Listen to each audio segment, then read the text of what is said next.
it can't be debated with because it's a fact nga mas dako ang body size sa lalaki, mas capable siya physically with strenuous na activities. I'm not discounting ang mga abilities sa babae. I'm just discussing that generally speaking, mas daghan or rather mas adept ang lalaki with motor performances. And there was this idea nga if tinuod daw gyud that equal ang babae ug lalaki, which is not true. Di na sila equal ang babae ug lalaki. They are complementary but they are not equal in a sense. No? If tinuod daw gyud nga equal ang babae ug lalaki, why do they have to make a different category sa basketball sa babae? Right? We have the, for example, we have the NBA and then we have the WNBA. And if tinuod yun nga equal ng duwa, nganong kinahanglan na pa may categories? And the answer to that is because di gina sila equal. In terms of motor performance, mas capable, mas adept ang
understand the whole story of Adam and Eve, for example, di mo siya tanawon, you cannot see it in the perspective of nga ang babae is demonized, ang lalaki is righteous. No, but rather it was in the perspective of the masculine and the feminine, no, and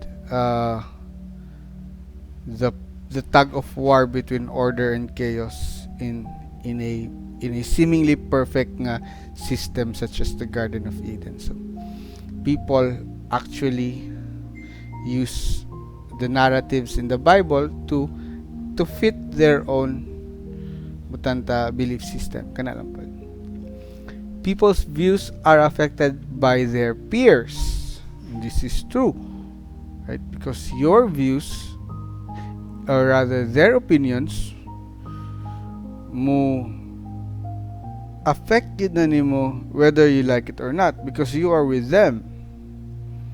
And the validation and the social bond that you have with those people basically affects how you embrace or how you welcome ideas in your head.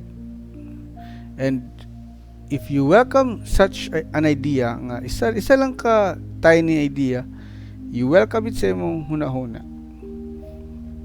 what happens would be it would take root sa imong mind, and then one thing would lead to another. So their views are affected by the views that you have on the opposite sex are affected by the group of people that you're with.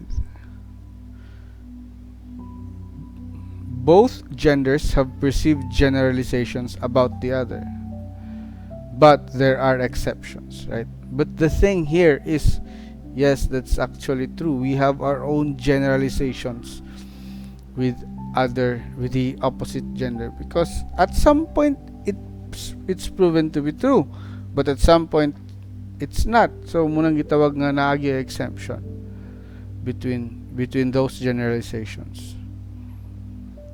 Because you can't just say nga tanan lalaki mahilig og basketball, right? You can't just say tanan babae tagaan og bulak malipay, because there are women nga dili ganahan og bulak but ganahan og food, ganahan french fries and stuff. So right, there are exceptions to those generalizations, but those generalizations could help you maneuver your way across the social nga platform. Human Development Index is a very good reflection of similarities between genders. The higher a country is on the HDI, the more gender similarities are manifested. But this is actually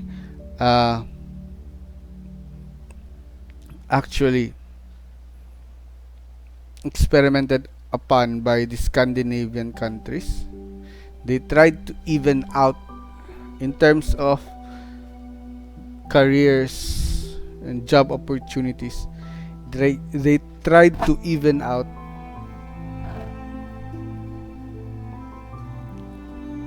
the playing field between males and females, and so they equalized the whole playing field.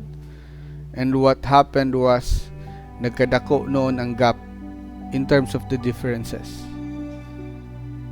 between the two. Imagine the shock that they found na the more nila gi-equalize because of those similarities, the more nila gi-equalize, the more nagkadako ang Human Development Index, the more nagka-high ang isa country sa Human Development Index. Because of those similarities nga ma-manifest, ang naitabo nun is mas na-emphasize ang differences. Because even if parehas sila, there are still differences between these two. And one of the most fundamental difference would be, of course, the sexuality nga aspect. The thing with sexuality is it's very human, and it's actually kaning attached to your personality or to your personhood that it's so hard to divorce the concept of sexuality. Lisod kayo i-divorce ang sexuality when it comes to family. Lisod kayo i-divorce ang sexuality when it comes to relationships. Lisod i-divorce ang sexuality when it comes to your fashion statement, to your preferences. All of these are attached to the concept of sexuality. All of this. So, lisod na siya i-discount lang as just one aspect because one subcategory, or rather that category, that aspect, sexuality, has many subcategories together with it. No. Anyway, so here's one thing. Wala lang ni siya, no? Wala na ni siya, no? But the thing with it is there was an advertisement nga gipatangtang because it was deemed too sexual. It's about mga older, it's an advertisement on older women nga nangita og uyab nga mga younger men, and so medyo na kwanto nga controversy because it was deemed too sexy for Australian television. Imagine that's Australian, that's a western nga, the western ideal country, and then they still thought nga something like that could be very too sexy for television. The language aspect, the context of a person's life, and the freedom in choices they make are only the starting point of gender similarities and equalities. This is true, no? Because you create your reality with the words that you're using. The way the person talks and the language that they use is a good representation of how they view the opposite gender. So, it boils down na pod sa individual level. No, actually we don't. I'm not saying that we don't need it. It would be too dangerous to say that, but we could have achieved butanta. Rather, we have already achieved the idea of equality between men and women, right? And to push that further as an agenda, we could employ the idea that mas effective siya if it starts with the individual level, right? Right, for example, sige, we legislate, we make a law for something that would further equalize the status of men and women. But what if on the individual level, on the cultural level, misogynist gyapon ang populace? The thing with it is, even if you put that into law, di gyapon na siya ma-enact because the person or the people nga gapuyo ana nga society is still thinking nga men and women are not equal, or rather women are of lesser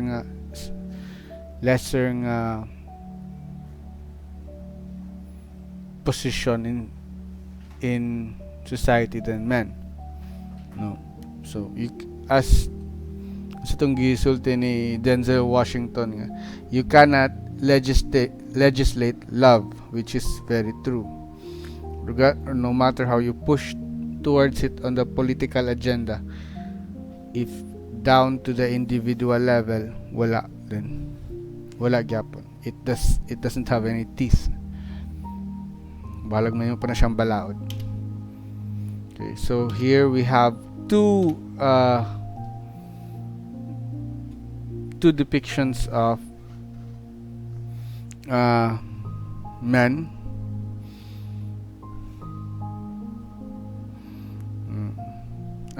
The video doesn't play man good. So anyway, so the first video is implying that women are only good for pleasing their men and looking pretty. So if you see the first part, it's an old video, no? So the mindset that people had during those times are medyo kinaraan po, laid back. No? But karon, no, you cannot have that. Men and women have the same opportunity. Kana. The second video consists of a man helping women realize how critical they are of themselves and how pretty they actually are. So between those two stereotypes of men, of course, you would most likely choose the second type of man, which is what? Which is actually uplifting the opposite gender. No. And so that ends our discussion on gender similarities and differences in relation to culture and language.